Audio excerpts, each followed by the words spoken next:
이재명 대통령께서 이집트에서 샤인 이니셔티브를 제안하며 중동과 한반도의 상생 전략을 제시한 데 이어 남아공에서의 G20 일정을 이어가고 있습니다.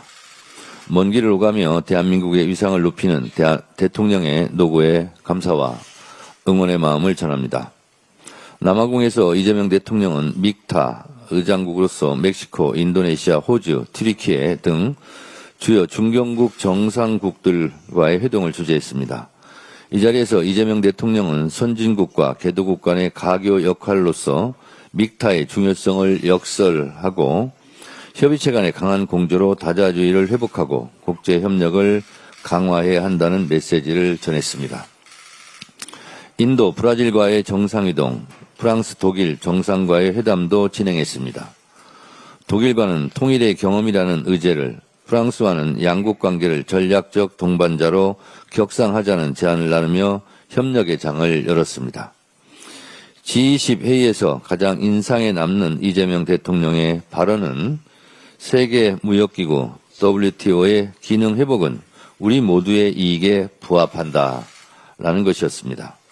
미국발 보호무역주의가 강화되는 상황에서 자유, 다자, 무역의 회복 필요성을 강조한 것은 대통령의 해안입니다. 수출로 먹고 사는 우리에게 예측 가능한 무역 투자 환경을 조성하는 것만큼 국익에 도움이 되는 일은 없을 것입니다.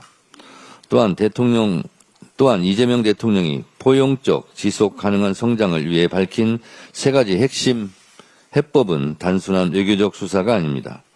대한민국이 글로벌 경제구조 변화 속에서 무엇을 지향하는지 명확히 드러낸 선언입니다. 첫째, 경제 체질 변화는 성장 잠재력이 큰 분야에서 국가 자본을 집중해 부채를 줄이는 구조를 만들어야 한다는 것입니다.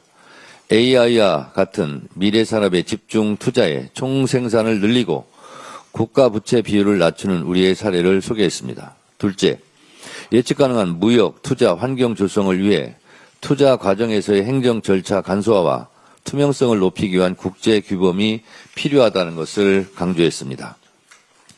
그동안 우리가 주도해온 투자 원활화 협정이 내년 WTO 강요회에서 공식적으로 채택되도록 노력할 것입니다. 셋째, 개발협력의 효과성 강화입니다.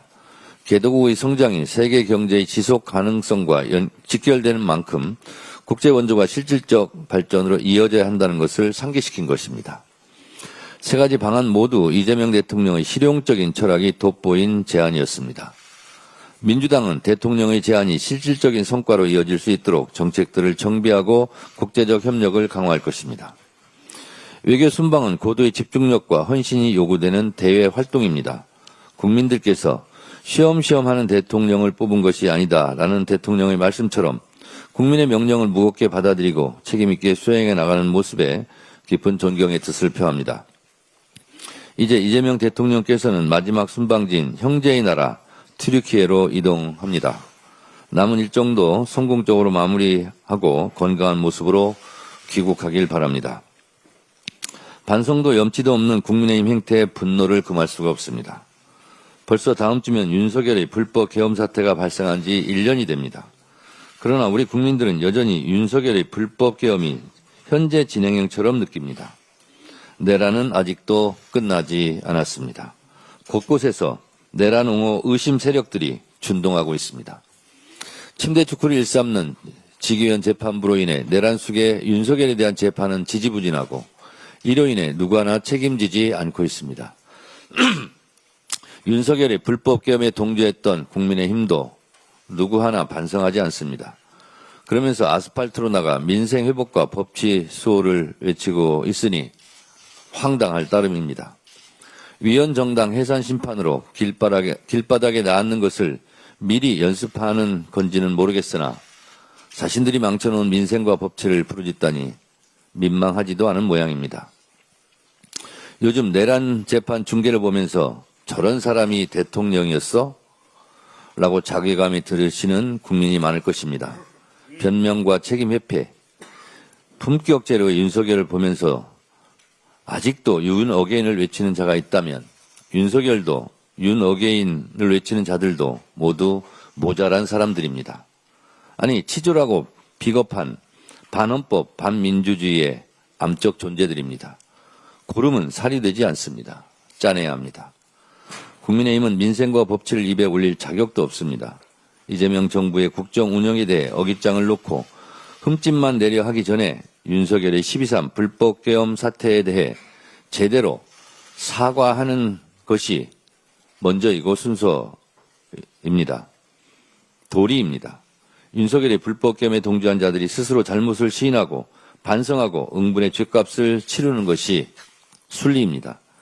그것이 윤석열의 12.3 불법 계엄으로 고통받은 우리 국민들에 대한 도리이고 공당으로서의 마땅한 책임입니다. 더 이상 국민 기만 행위는 용납될 수 없습니다. 필요하다면 국민의힘을 위헌정당 해산 심판 대상에 올려 헌법적 절차를 밟겠습니다. 더불어민주당은 무관용의 원칙으로 12.3 불법 계엄 내란 잔재를 확실하게 청산하고 이 땅의 민주주의와 헌정 질서를 바로 세울 것입니다. 이상입니다.